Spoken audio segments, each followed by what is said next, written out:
ಧ್ವನಿ ಹತ್ತಿಕ್ಕುವುದು ಪ್ರಜಾಪ್ರಭುತ್ವಕ್ಕೆ ಮಾರಕ. ಶಾಸಕಿ ಅನ್ನಪೂರ್ಣ ಕಳವಳ. ಬಳ್ಳಾರಿ ಫೆಬ್ರವರಿ 20. ಯಾವುದೇ ಸಂದರ್ಭದಲ್ಲಿ ಪತ್ರಕರ್ತರ ಕೆಲಸಕ್ಕೆ ಅಡ್ಡಿಪಡಿಸುವುದು ಹಾಗೂ ಸುದ್ದಿ ಮಾಡದಂತೆ ಬೆದರಿಕೆ ಹಾಕುವುದು ಪ್ರಜಾಪ್ರಭುತ್ವದ ಮೌಲ್ಯಗಳಿಗೆ ವಿರುದ್ಧವಾಗಿದೆ ಎಂದು ಅನ್ನಪೂರ್ಣ ಅವರು ಕಳವಳ ವ್ಯಕ್ತಪಡಿಸಿದರು. ನಗರದ ನಕ್ಷತ್ರ ಹೋಟೆಲ್ನಲ್ಲಿ ಕಳೆದ 2 ದಿನಗಳಿಂದ ನಡೆಯುತ್ತಿರುವ ರಾಷ್ಟ್ರೀಯ ಪತ್ರಕರ್ತರ ಸಮ್ಮೇಳನದಲ್ಲಿ ಭಾಗವಹಿಸಿ ಮಾತನಾಡಿದ ಅವರು, ಅಪಾರ ಅನುಭವ ಹೊಂದಿರತಕ್ಕಂಥವರು ಸಾಕಷ್ಟು ಜನ ಇದ್ದೀರಿ. ನಾವೆಲ್ಲರೂ ಸೇರಿ ಈ ಸಮಾಜದ ಅಭಿವೃದ್ಧಿಗೆ ಮತ್ತು ಪ್ರಜಾಪ್ರಭುತ್ವದ ಬಲವರ್ಧನೆಗೆ ಒಂದು ಉತ್ತಮವಾದ ಕೊಡುಗೆ ನೀಡುವಲ್ಲಿ ನಾವೆಲ್ಲರೂ ಸೇರಿ ಒಟ್ಟಿಗೆ ಕೆಲಸವನ್ನು ಮಾಡಬೇಕಾಗಿದೆ. ಇತ್ತೀಚೆಗೆ ನಾನು ಮಾಧ್ಯಮಗಳಲ್ಲಿ ಗಮನಿಸ್ತಾ ಇರ್ತೀನಿ, ಯಾವುದೋ ಒಂದು ಘಟನೆ ಬಗ್ಗೆ ಕೆಲವೊಂದು ಮಾಧ್ಯಮಗಳಲ್ಲಿ ಬಿತ್ತರ ಮಾಡ್ತಾ ಇರ್ತಾರೆ. ಏನಪ್ಪ ಅಂದರೆ ಎಲ್ಲೋ ಒಬ್ಬ ಅಸಹಾಯಕ ಮಹಿಳೆಗೆ ಅನ್ಯಾಯ ಆಗಿರುತ್ತೆ ಮತ್ತು ಅವಳಿಗೆ ಹೆಚ್ಚು ಪ್ರಚಾರವನ್ನು ಕೊಡ್ತಕ್ಕಂಥದ್ದು ಮತ್ತು ಅವಳ ಖಾಸಗಿತನಕ್ಕೆ ಧಕ್ಕೆ ಬರ್ತಕ್ಕಂಥ ಕೆಲವೊಂದು ಮಾತುಗಳನ್ನು ನಾವು ಇವತ್ತು ಮಾಧ್ಯಮಗಳಲ್ಲಿ ನೋಡುತ್ತೀವಿ. ಯಾರೇ ಒಬ್ಬ ಮಹಿಳೆ ಅಸಹಾಯಕವಾಗಿ ನೊಂದಂಥ ಮಹಿಳೆಗೆ ನಾವು ಧೈರ್ಯ ತುಂಬತಕ್ಕಂಥ ಕೆಲಸ ಮಾಡಬೇಕು. ಅದು ಬಿಟ್ಟು ಅವಳ ಖಾಸಗಿ ವಿಚಾರಗಳನ್ನು ಬಹಿರಂಗಪಡಿಸೋದು, ಅವಳ ವಿಳಾಸವನ್ನು ಬಹಿರಂಗಪಡಿಸೋದು ಮತ್ತು ಅವಳಿಗೆ ಇನ್ನಷ್ಟು ಕುಗ್ಗುವಂತೆ ಮಾಡ್ತಕ್ಕಂಥದ್ದು ನಾನು ಸಾಕಷ್ಟು ಮಾಧ್ಯಮಗಳಲ್ಲಿ ನೋಡ್ತಾ ಇರ್ತೀನಿ. ಒಬ್ಬ ಮಹಿಳೆ ಅಂತಂದರೆ ನಮ್ಮ ದೇಶದಲ್ಲಿ ಅವಳಿಗೆ ವಿಶೇಷವಾದ ಗೌರವ ಮರ್ಯಾದೆಗಳನ್ನು ನಾವು ಕೊಟ್ಟಿರ್ತಕ್ಕಂಥದ್ದು. ಅವಳನ್ನು ನಾವು ದೇವತೆಗೆ ಹೋಲಿಸ್ತೀವಿ. ಇವತ್ತು ನಮ್ಮ ಭಾರತೀಯ ಸಂಸ್ಕೃತಿಯಲ್ಲಿ ಮಹಿಳೆ ಅಂದರೆ ಅವಳನ್ನ ದೇವತೆ ಸ್ಥಾನವನ್ನು ಕೊಡ್ತೀವಿ. ನಾನೆಲ್ಲ ಇಲ್ಲಿ ಸೇರಿರ್ತಕ್ಕಂಥ ಪತ್ರಕರ್ತ ಮಿತ್ರರಿಗೆ ಅದನ್ನೇ ನಾನು ಮನವಿ ಮಾಡ್ಕೊಳ್ತೀನಿ. ಮುಂದಿನ ದಿನಗಳಲ್ಲಿ ಒಬ್ಬ ಮಹಿಳೆ ಏನಾದರೂ ಆ ಥರದ ಪರಿಸ್ಥಿತಿಯಲ್ಲಿ ಇದ್ದಾಗ ನೀವು ಅವಳ ಒಂದು ಖಾಸಗಿತನವನ್ನು ಮಾಡಿಕೊಂಡಿರುವಂಥ ಸ್ಥಳ ಅದು ಬಳ್ಳಾರಿ ಜಿಲ್ಲೆಯನ್ನು ತಾವು ಆಯ್ಕೆಯನ್ನು ಮಾಡಿಕೊಂಡಿದ್ರಿ. ಈ ಆಯ್ಕೆಯನ್ನು ಮಾಡಿಕೊಂಡ ನಂತರ ಇವತ್ತು ಇಂಡಿಯನ್ ಜನರಲ್ ಅಸೋಸಿಯೇಷನ್ ಇಂದ ಕಾನ್ಫರೆನ್ಸ್ ಅನ್ನು ಕೂಡ ಮಾಡ್ತಾ ಇದ್ವಿ. ಯಾಕಂದ್ರೆ ಇವತ್ತು ಇದರದೇ ಆದಂತಹ ಇತಿಹಾಸ ಇದೆ. ವಿಜಯನಗರ ಕಾಲದಿಂದ ಕೂಡ ಅವತ್ತಿನ ಸ್ಥಾಪನೆ ಆದಂತ 1932ರಲ್ಲಿ ಏನು ಸ್ಥಾಪನೆ ಆಯಿತು, ಸ್ಥಾಪನೆ ಆದ ನಂತರ ಅವತ್ತಿನ ಹಕ್ಕಬುಕ್ಕರಿಂದ ವಿಜಯನಗರದ ಸಾಮ್ರಾಜ್ಯದಲ್ಲಿ ಕೃಷ್ಣದೇವರಾಜರ ತನಕ ಕೂಡ ಇದೇ ಆದಂತ ಒಂದು ಗೌಪ್ಯವಾದಂತ ಒಂದು ರೀತಿ ಅದರದೇ ಆದಂತ ಒಂದು ಜರ್ನಲಿಸ್ಟ್ ಅಂದ್ರಿಗ ಅಲ್ಲಿ ರಾಜರ ಮನೆತನದಲ್ಲಿ ವಿಜಯನಗರ ಸಾಮ್ರಾಜ್ಯದಲ್ಲಿ ಹಕ್ಕಬುಕ್ಕರ ಕಾಲದಲ್ಲಿ ಕೂಡ ಅವ್ರನ್ನ ಬೇರೆ ಅಂದ್ರೆ ಇವತ್ತು ಜರ್ನಲಿಸ್ಟ್ ಅಂತ ಕರಿತೀವಿ, ಅವತ್ತಿನ ಸಂದರ್ಭದಲ್ಲಿ ದೂತರು ಅಂತೇಳಿ ನಾವು ಕರಿತೀವಿ. ಅವತ್ತಿನಿಂದ ಕೂಡ ಇದರದೇ ಆದಂತ ಇತಿಹಾಸ ಇರೋ ಕಾರಣ ಇವತ್ತು ತಾವೇನು ಇದನ್ನ ಆಯ್ಕೆಯನ್ನು ಮಾಡಿಕೊಂಡಿದ್ರು ಇದು ಪುನಃ ಗತ ವೈಭವವನ್ನು ನೆನಪು ಮಾಡಿಕೊಳ್ಳುವಂತ ಕೆಲಸಗಳು ಆಗಿದೆ.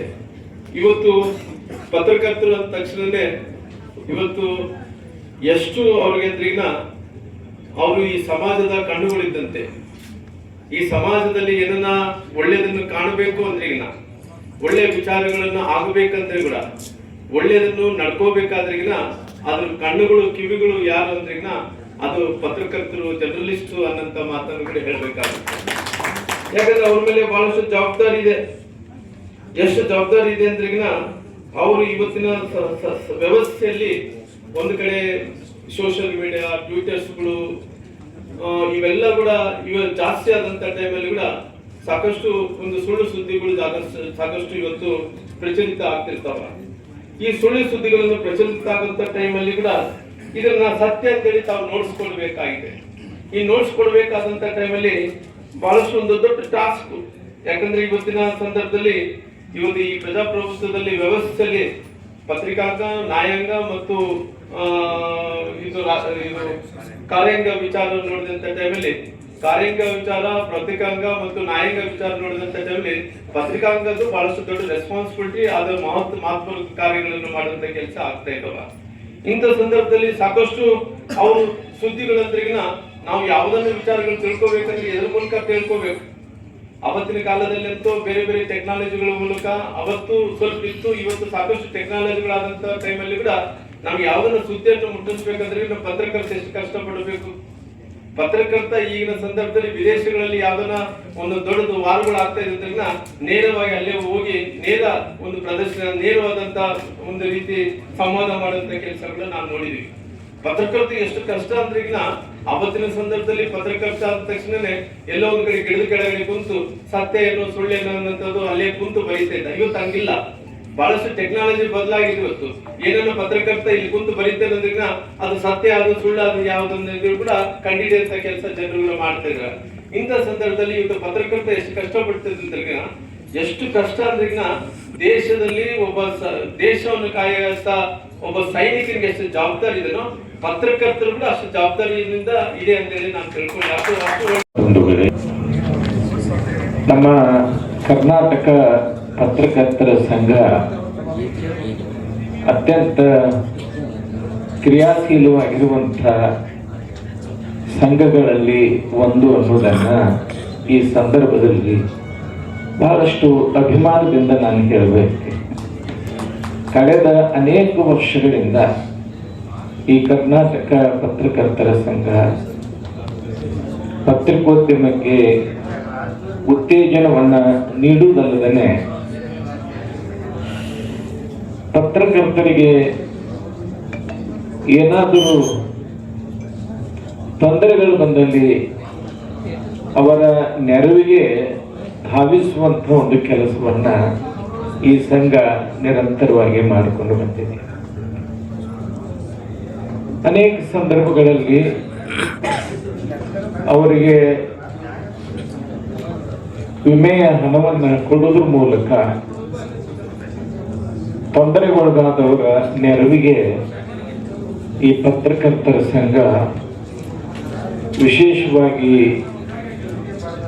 ಬರ್ತಾ ಇರೋದು ಬಹುಶಃ ಇನ್ನುಳಿದ ಎಲ್ಲ ಸಂಘ ಸಂಸ್ಥೆಗಳಿಗೆ ಮಾದರಿಯಾಗಿರುವಂತಹದ್ದು ಅಂತ ಹೇಳಿ ಈ ಸಂದರ್ಭದಲ್ಲಿ ಹೇಳಬೇಕು. ಅದರ ಜೊತೆಗೆ ನಮ್ಮ ಈ ಕರ್ನಾಟಕ ಪತ್ರಕರ್ತರ ಸಂಘ ಕರ್ನಾಟಕದ ಎಲ್ಲ ಜಿಲ್ಲೆಗಳಲ್ಲಿ ಘಟಕಗಳನ್ನು ಹೊಂದುವ ಮೂಲಕ ಇಂಥ ರಾಷ್ಟ್ರೀಯ ಸಭೆಗಳನ್ನು ನಿರಂತರವಾಗಿ ನಡೆಸ್ತಾ ಇರೋದು ಕೂಡ ಈ ಒಂದು ಪತ್ರಕರ್ತರ ಸಂಘದ ಹಿರಿಮೆಗಳಲ್ಲಿ ಸಾಧನೆಗಳಲ್ಲಿ ಒಂದು ಅಂತ ಹೇಳಿ ಈ ಸಂದರ್ಭದಲ್ಲಿ ಹೇಳಬಯಸ್ತೇನೆ. ಬಹಳ ಸಣ್ಣ ರೂಪದಲ್ಲಿ ಪ್ರಾರಂಭಗೊಂಡಿರುವಂತಹ ಈ ಸಂಸ್ಥೆ ಇವತ್ತು ವಿಸ್ತಾರೋನ್ನತವಾಗಿ ಬೆಳೀತಾ ಇದೆ. ರಾಷ್ಟ್ರೀಯ ಮಟ್ಟದ ಇಂಥ ಸಮಾವೇಶಗಳನ್ನು ಜರುಗಿಸುವಂಥ ವಿಚಾರ ಸಂಕಿರಣಗಳನ್ನು ಜರುಗಿಸುವಂಥ ಒಂದು ಕೆಲಸವನ್ನು ದೂರದ ದಿಲ್ಲಿ ಹಾಗೂ ಪತ್ರಕರ್ತರ ಸಂಘದ ಮೊಟ್ಟ ಮೊದಲನೇ ಬಳ್ಳಾರಿಯಲ್ಲಿ ರಾಷ್ಟ್ರೀಯ ಮಟ್ಟದ ಕಾರ್ಯಕಾರಿಣಿ ಸಭೆಯನ್ನು ಏರ್ಪಡಿಸಿ ಎಲ್ಲ ಭಾರತ ದೇಶದ ಎಲ್ಲ ಪ್ರತಿನಿಧಿ ಬಳ್ಳಾರಿ ಸೇರಿಸ್ತಕ್ಕಂಥ ಬಳ್ಳಾರಿಯ ಜಿಲ್ಲಾ ಸಂಘದ ಅಧ್ಯಕ್ಷರಂಥ ವಲಿಭಾಷ್ ಅವರೇ, ಆ ಸಂಸ್ಥೆಯ ಎಲ್ಲ ಪದಾಧಿಕಾರಿಗಳೇ, ಇವತ್ತಿನ ಈ ಸುಂದರ ವೇದಿಕೆ ಮೇಲಿರ್ತಕ್ಕಂಥ ಪರಮ ಪೂಜ್ಯ ಸ್ವಾಮಿಯವರಿಗೆ ನಮಸ್ಕರಿಸುತ್ತಾ, ನಮ್ಮ ನೆಚ್ಚಿನ ನಾಯಕರು ಭರತ್ ರೆಡ್ಡಿ ಅವರಿಗೆ ನಮಸ್ಕರಿಸಿ, ಆ ಪತ್ರಿಕಾ ಮಾಧ್ಯಮದ ಎಲ್ಲ ರಾಷ್ಟ್ರೀಯ ಅಧ್ಯಕ್ಷರು ಮತ್ತು ಪದಾಧಿಕಾರಿ ನಮಸ್ಕರಿಸಿ, ಮುಂಭಾಗದ ನನ್ನೆಲ್ಲ ಆತ್ಮೀಯರು ಸ್ನೇಹಿತರು ಪತ್ರಕರ್ತರಿಗೆ ನಮಸ್ಕರಿಸಿ, ನಾನು ಸಂತೋಷ. ಯಾಕಂದರೆ ಬಳ್ಳಾರಿಯಲ್ಲಿ ಇವತ್ತು ಫಸ್ಟ್ ಟೈಮ್ ಇವತ್ತು ನಮಗೆ ಒಂದು ರಾಷ್ಟ್ರೀಯ ಒಂದು ಕಾರ್ಯಕಾರಿಣಿ ಸಭೆಯನ್ನು